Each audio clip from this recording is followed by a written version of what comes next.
You're listening to an Airwave Media podcast. 70,000 people are here, and then Bob Dylan is the reason for it. Inspired by the true story. If anyone is going to hold your attention on a stage, it's kind of be a freak. Are you a freak? Hope so. And starring Timothée Chalamet as Bob Dylan.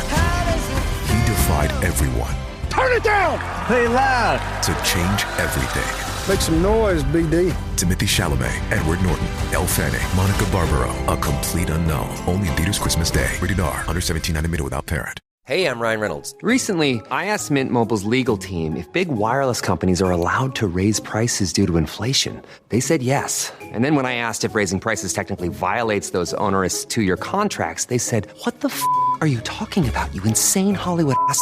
So to recap, we're cutting the price of Mint Unlimited from $30 a month to just $15 a month. Give it a try at mintmobile.com/switch. $45 up front for 3 months plus taxes and fees. Promo rate for new customers for limited time. Unlimited more than 40 gigabytes per month. Slows full terms at mintmobile.com.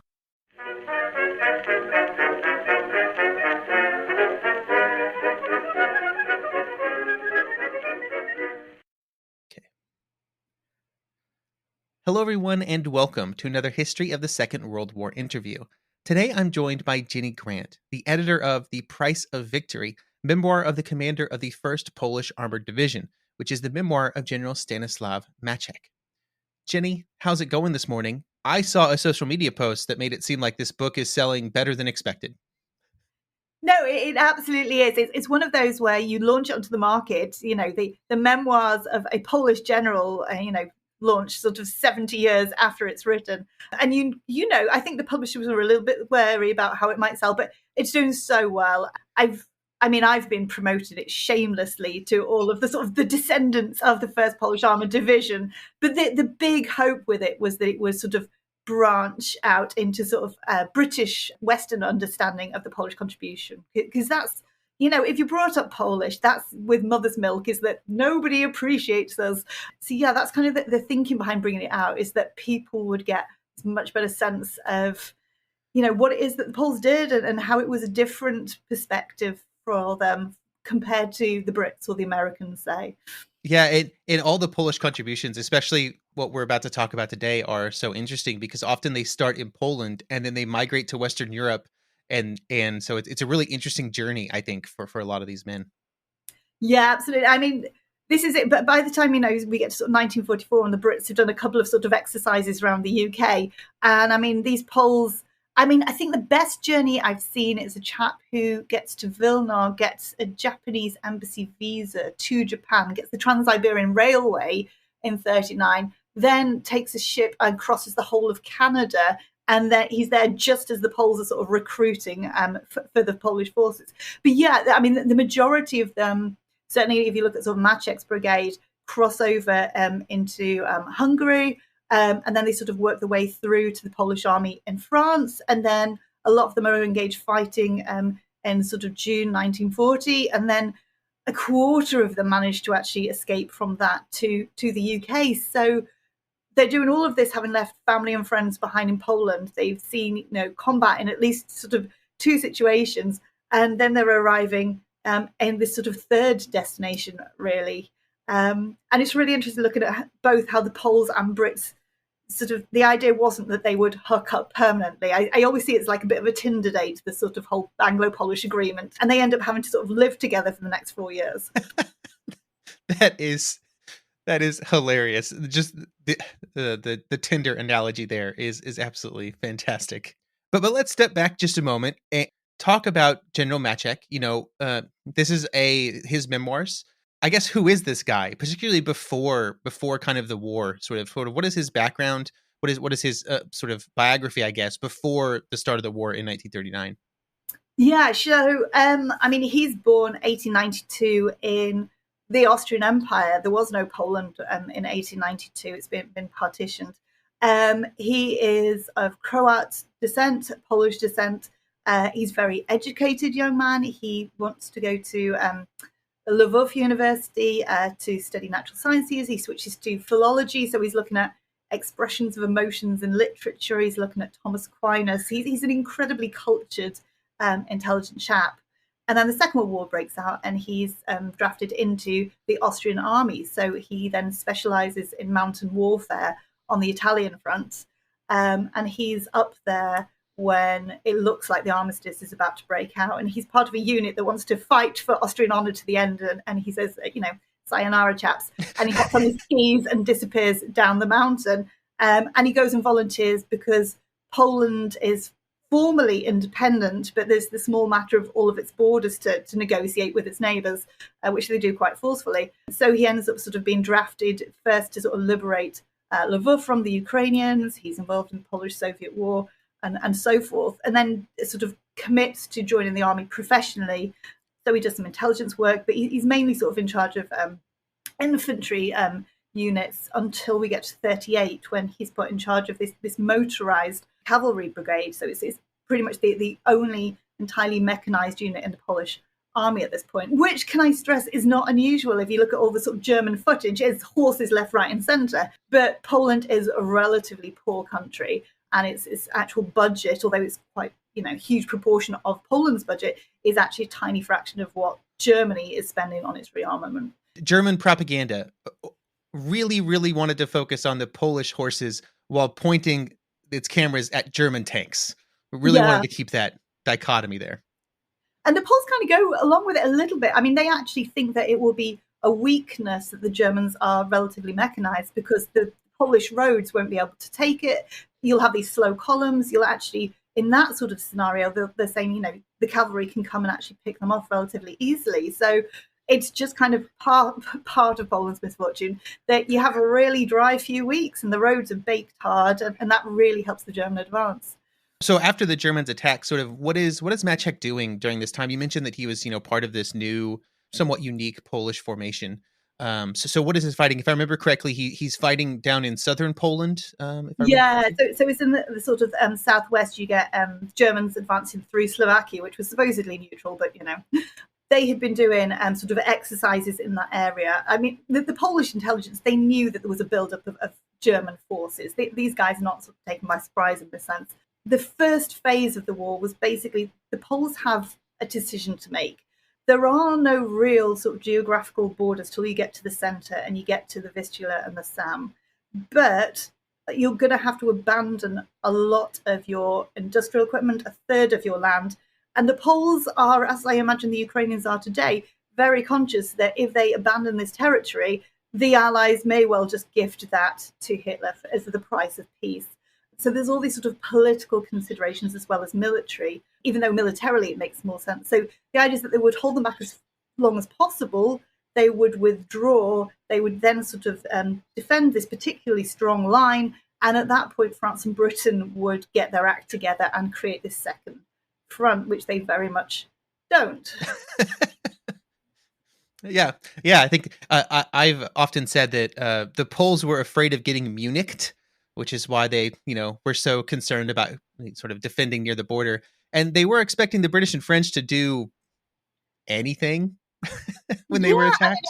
I'm riding on this at the moment because it does seem like insane that you've had, staff conversations through since March, and the Poles still persist in this belief that they will, not necessarily that they will directly support Poland by flying over, Germany per se, but they will open this second front. The French have made very, very specific promises. They're like, at this stage we'll do general mobilization, then we'll launch this major offensive. So, it's not to Polish dishonor that this isn't.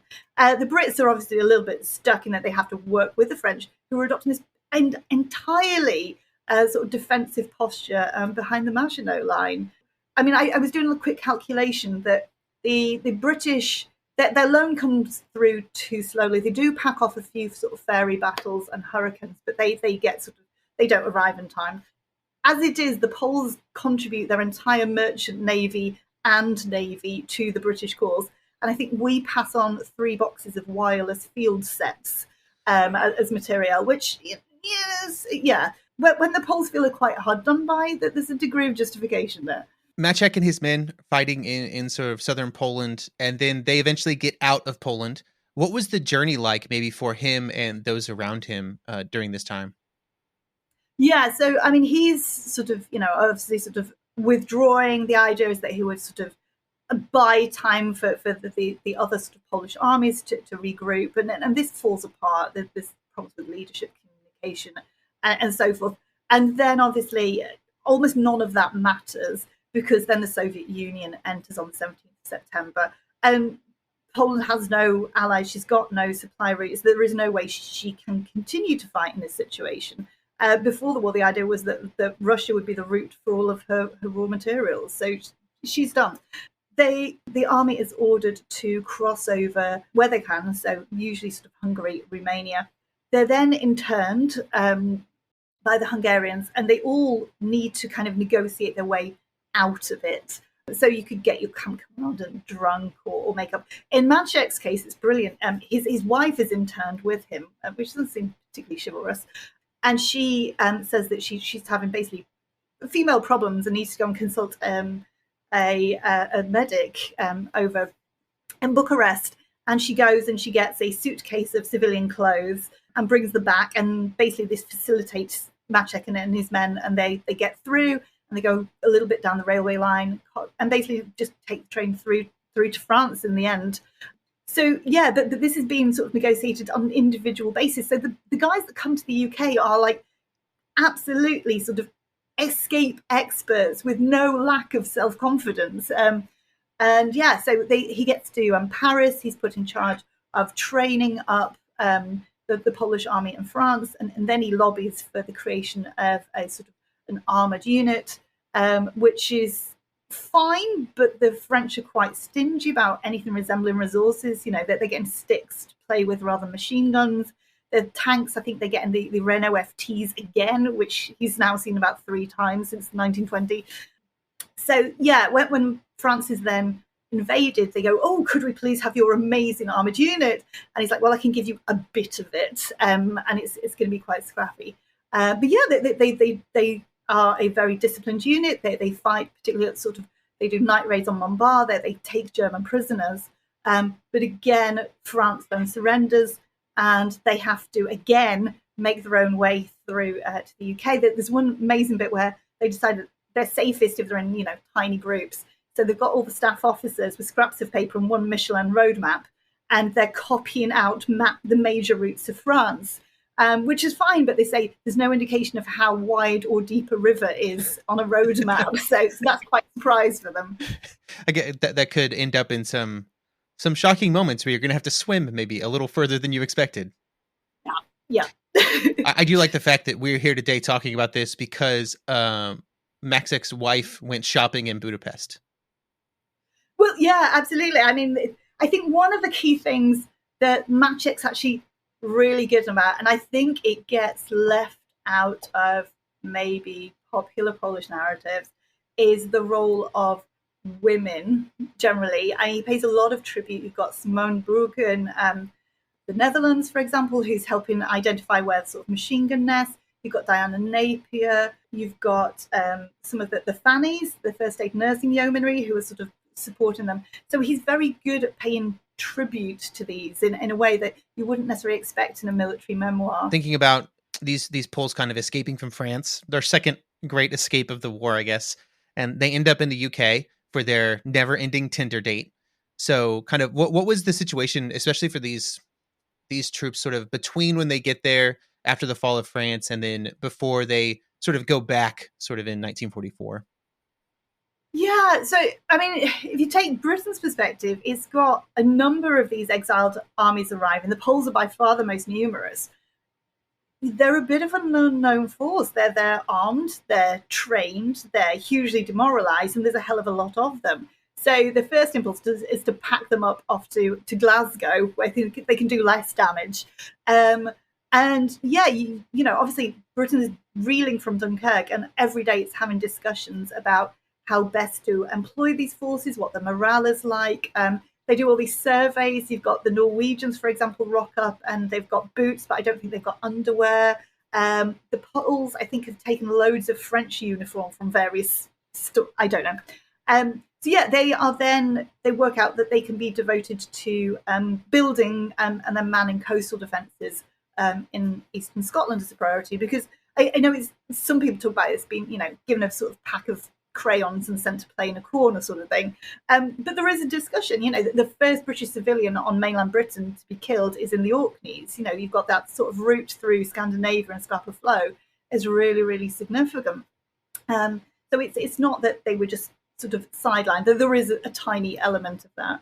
And then you've again got what's the then fate of this force, the First Polish Corps, and Maczek and various of his officers lobby for it to become an armoured division, because I think one of the big things that the Poles are doing, the way that Brits and Americans, they see an end to the war, whereas the Poles need to go back to Poland and rebuild Poland. So if they've got this ability to get this huge top of the range armoured division, that could be the core of the future Polish army. They're like, we're going to have all these Poles that are currently part of the home army resistance movements who are trained. We're not going to be short of infantry, but this technology, this is a once in a lifetime opportunity. So that becomes the sort of the heart of it, the idea that they would then push them through Germany and liberate Warsaw.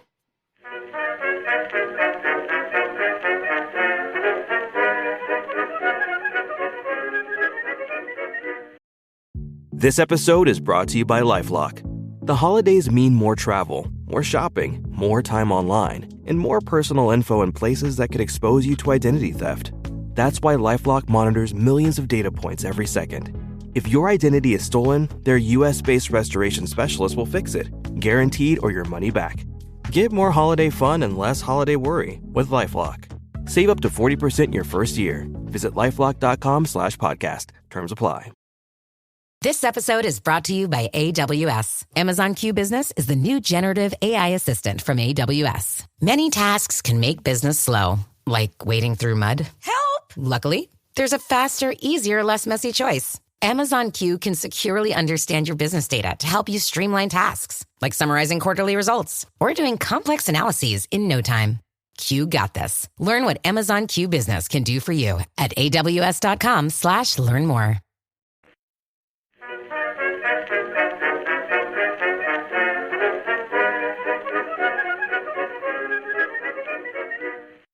So we mentioned how it was kind of very disorganized getting from Poland to France to Britain. What was like the recruitment process like for this new division, right? Like just finding random people arriving in 2s and 3s? Yeah, it is excitingly messy. So, the Polish army in France, you've got your professional soldiers that have crossed through. You've got volunteers. Many of them will have had military service or so forth. So you've got quite a lot of academics and journalists, this idea of like the Polish soul going into exile to be protected. So you get a huge number, just the artwork, all of the sort of the mess halls are decorated beautifully and so forth. You've also got Sikorski gets permission to conscript Polish immigrants in France. They tried to get recruits from Canada and the USA, but by the time we get to the Second World War, you're onto your sort of third generation. So a lot of these guys will obviously join up when America goes to war, or be part of Canadian units. But the numbers that actually come and join the Polish forces are relatively limited. Particularly, it's a bit of an unknown. By the third generation, lots of them don't have the language. They've seen that Poland's been, defeated. And then you get two big waves when you have Stalin releases the Polish prisoners in Siberia. So you've got Poles that have come from the east that then join. But almost the biggest bulk is Poles that have been conscripted into the Wehrmacht and then captured as prisoners of war and then sent over to Scotland to be trained and so forth. So you've got all of those elements. And the idea that it's, harmonious and they're all singing the same sort of Polish hymn sheet is insane. A lot of those in the Wehrmacht come with particularly anti-Semitic views, for example. A lot of those from Siberia have been through more than anybody else can imagine, and they sort of mock the fact that the Poles in the West have been having this rather lovely time, having cigars and so forth, and they've been starving. So there's lots and lots of tension to overcome. Poles generally find ways to sort of do one-upmanship on martyrdom and so forth, but it is particularly problematic trying to knit all of that together. That's the backgrounds on all of those and the experiences are just so vastly different that is so interesting.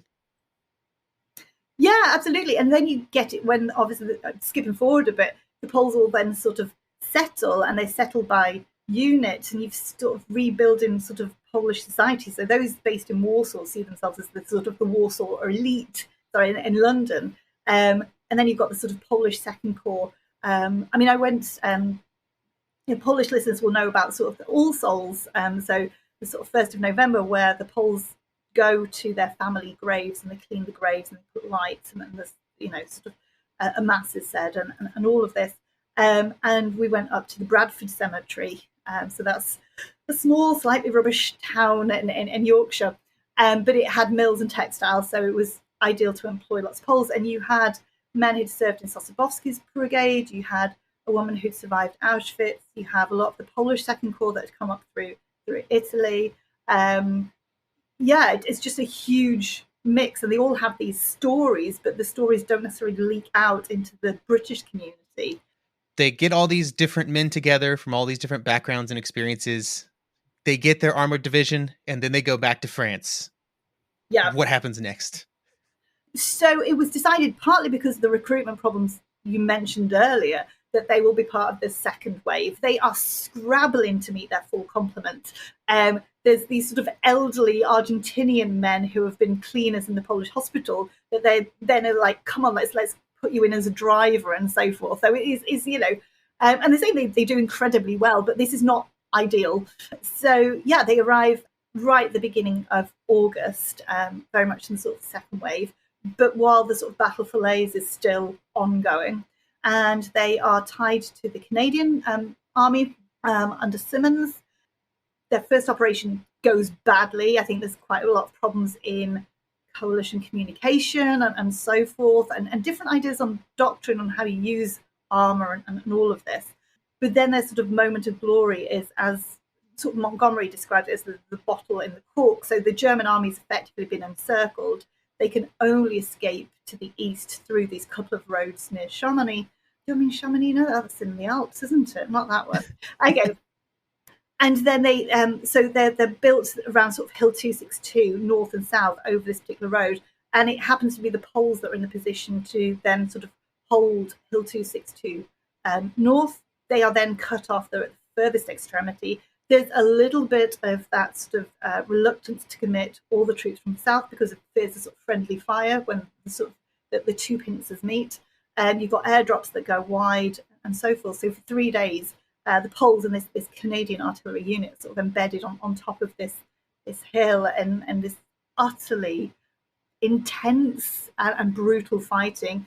They're short of ammunition. You end up with sort of tanks going barrel to barrel because the Germans are unable to really coordinate massed attacks. There's a degree of desperation. There's suicide attacks. You've got men scrambling on top of the tanks. You've got the sort of the prisoners are being sort of bombarded left, right, and centre as well. I mean, it's described later as a Polish battlefield. When they sort of walk through it, just this sheer intensity of this battle is mind blowing. You mentioned that they were kind of scraping the bottom of the barrel to get enough men to kind of fill out their division. So, I guess from an American perspective, so much of the story of kind of the battles in Northwest Europe are the fact that, there are replacement waves that come in for these divisions to kind of top them back up, I guess, or get them closer. Was there anything like that for the Polish division? Like, did they just have the men they had, and that's kind of what they were with? Yeah, pretty much. I mean, you've got a few of the sort of the ex-Wehrmacht guys sort of being brought in, but realistically, it becomes a source, as with sort of Anders and Monte Cassino. There's a big debate on the shedding of Polish blood, and on the one hand, you've got that sort of political argument of we have to be seen to be contributing. This is for our political future. We can't be holding back, letting others fight for us, and then ask for something from the table at the end. But then you're like, but we've got so precious few Polish lives, and can we be squandering them in this way? So it wasn't this sort of issue as a huge debate. The Poles were actually given the opportunity after 262 to sit back for a couple of months to regroup and so forth. But they're saying, the Warsaw Uprising is ongoing. How can we sort of sit in this beautiful Normandy sunshine while that's going on? And also, it can't actually get worse than this. and why are we letting the Canadians and the Yanks and everything pick up these easy victories when we could be part of that as well? So, yeah, it's always what is the Polish armed forces there for? There's always a bigger political element than there is with those countries that weren't in exile. Yeah, and I'm sure the men, like, they didn't want to be like, I don't know, I guess like just like a token Polish force, part of the order of battle without actually doing anything.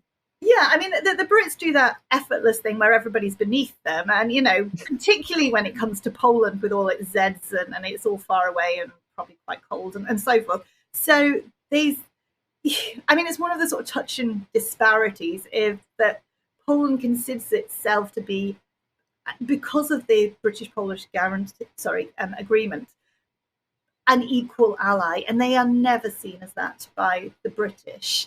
And then when they come in 1940 in the fall of Dunkirk, and they're their sort of biggest ally, they still see, we were true to England, we are an ally, and the British never see them in those terms at all. And once they're, the country's occupied, yes, you've got your government in exile with whom you can negotiate and so forth, but realistically, Stalin and the Soviet Union are the guys you want to be really negotiating with if you want to defeat Hitler.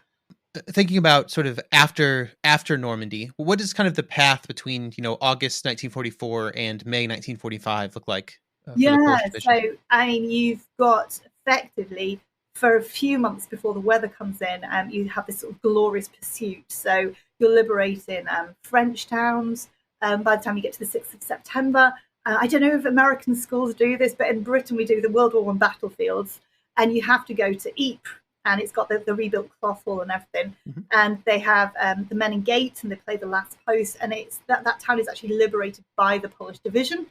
And the last post actually is heard again while the Poles are still sort of fighting in the street, because the Germans wouldn't allow it to be played for the entirety of the occupation. So they press on through the Netherlands, and then you get to the winter, and they end up sort of by the sort of Scheldt area, and they sort of liberate Breda. They try to push on a little bit further, but by then it's all very bogged down. So they sort of winter in the town of Breda. And then when it's spring, they push on again, and eventually they liberate various German camps on sort of Dutch territory, and then eventually enter German territory itself. I did not know that they were the ones who liberated Ypres. And I will tell you that, no, that's not covered in, those battlefields are not covered in American. I've been on plenty of these trips, and now it is mentioned. So I think that we've been pushing sufficient pressure. There is a small plaque on the cloth hall, which helps matters. But yes, I think Twitter has done its work in just going, the Poles were there, guys. Absolutely. So they fight through northwestern Europe, and they, you also mentioned that there's Polish troops in other places. There's airborne, they're in Italy, and kind of one of the reasons they're fighting is because they're in this war with Germany, and also they're hoping for something after the war. I don't think it's what they got, though. So kind of no. I mean, the British are very canny. I mean, we got an empire for a reason, let's face it, and it's not by being the nice guys. And we had guaranteed that we would restore Polish independence, but we'd been very, very quiet about what those borders would look like, because you want to keep negotiating ships for the end of the war. A lot of the Eastern territory was relatively recently acquired in sort of today's Belarus, Ukraine. But this is controversial, but even in the end of 1939, Sikorski had been speaking to Halifax, the British Foreign Minister, saying if it comes to it, we can give up the Cressy, the eastern lands. Not Lvov, that was never on the table. Sorry, my grandfather's town. Hell no. But maybe we could get some German territory, Eastern Prussia, for example, to compensate. So that was kind of sketched out. The difficulty was that obviously the British and Americans, they still believe Stalin, and the Poles are saying, you cannot trust these guys. And everything that's written in sort of 1945, 46 is like, maybe the Poles will ride on this and we'll just have to see how it goes. But when you sign a country over to be a sphere of influence, and again, we've seen this in Ukraine, is what does that mean? If your country is a democracy, it cannot permanently be guaranteed to be in your sphere of influence. So And you have Stalinist takeovers, creation of a buffer zone that no other country seems to need, but their ego requires it, and that they sort of replace the government in exile is now recognized. Sorry, I'm messing this up, but the communist government in Warsaw is then recognized by the British because they want normality. They want the Poles to go back home. They want this country to be rebuilt, and they see that sort of putting their faith in this, what was at the time coalition government, is the best way forward. I guess, was Maczek and kind of the men who fought with him, were they able to go back, or were they kind of stuck? Yeah, so you've got about 50% of the 250,000 troops, Polish troops, that are under British command at the end of the war, go back to Poland.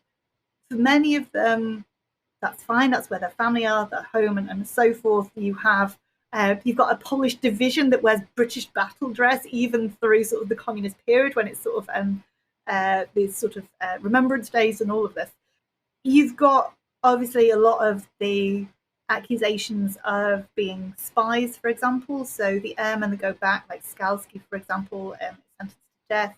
Skibinski, who'd been sort of Maczek's second in command, is also sort of tortured. Half of them don't go back for ideological grounds.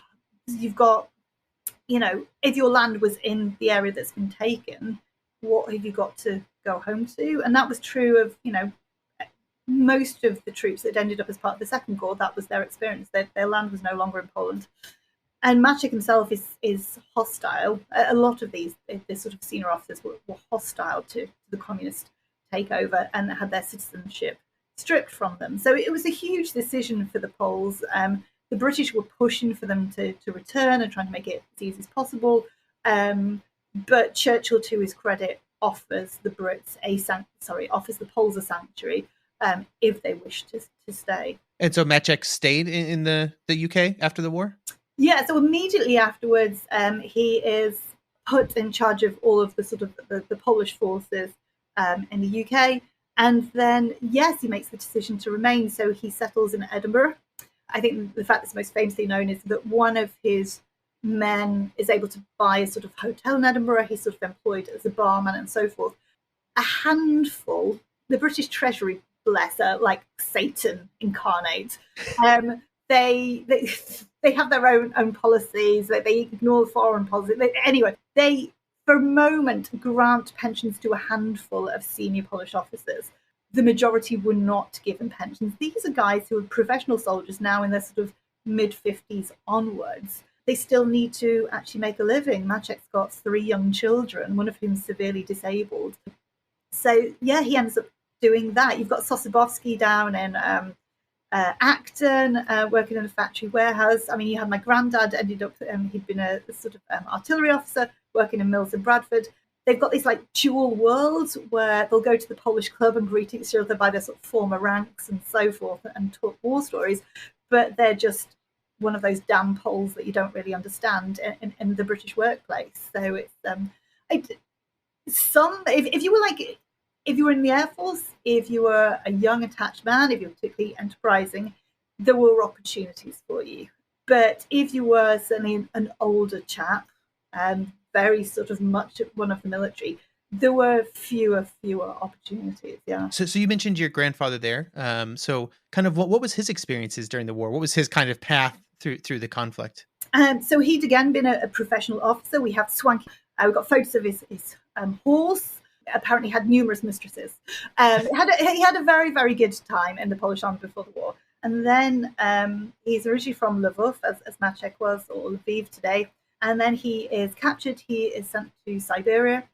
He's working in the mines. We've got this really precious thing, which is half of a scarf. And effectively, his friend had cut the scarf in half and given it to my grandfather to sort of keep him alive.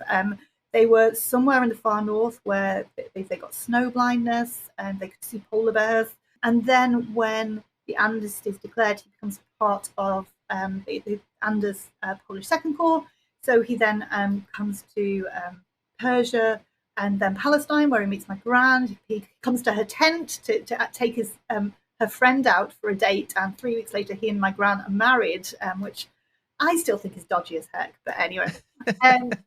And then part of the rush is that he was going to be embarking for Italy in the Italy campaign early in 44. And then he fights in Monte Cassino.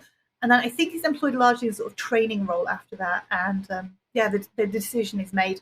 I think they have a choice between settling in Argentina or in the UK. And they ended up in Bradford, which is a bleak industrial town. But, here we are today. Interesting. It's always the family stories are always so interesting to hear. So many people are still connected through grandparents and things like that. It's always good to talk about those. Yeah, I mean, there's the amazing Facebook group called Cressy Siberia, and it's effectively everybody who's descendants of those who've passed through Siberia, and it is the true diaspora. It's people will sign in, and it'll be, "Hi, I'm in Montreal," or "Hi, I'm in Wellington," or it's incredible. We really did stick it to Stalin. We got out and we bred and we had amazing lives, and I think that's one of the most cheering elements. But the idea also that our grandparents, our parents, were very much scarred by that trauma. I mean, Siberia was an utterly brutal experience. There's a really good book out at the moment. It's by a chap called Andrew Hubert, called From Gulag to Spitfire. And he's one of the first to really talk about the brutality that his father experienced. I think it was partly something that you wouldn't discuss with your children, but I think there's also cultural norms about not talking about these things. But I mean, even, if you had young children, there's chance was that one of them would have died on the train and you've had to, throw the body out of the train carriage or attempt to bury it in frozen ground. So when you get the Poles from Siberia sort of come to the UK, we put them into these, now disused sort of military camps, but what they see is the kind of barrack styles that they endured in Siberia and so forth. So that triggers further trauma. So yeah, it's, we can talk about sort of the Poles being all sort of gallant and flippant and so forth, but the sheer amount of trauma endured is still really being worked through, I think. Yeah, it's impressive how kind of the war still impacts everybody today and how that legacy is still there. So thank you so much for joining me here to talk about this today. So where can people pick up your book? Where can people find your book? Yeah, so it fluctuates. Sometimes it's on Amazon, sometimes it's sold out. But if you definitely want to get your hands on it, and you should, it's if you go to the Pen and Sword website, it's available through there. Everybody check it out. Jenny, thank you for joining me here today. It has been a pleasure. Thank you very much.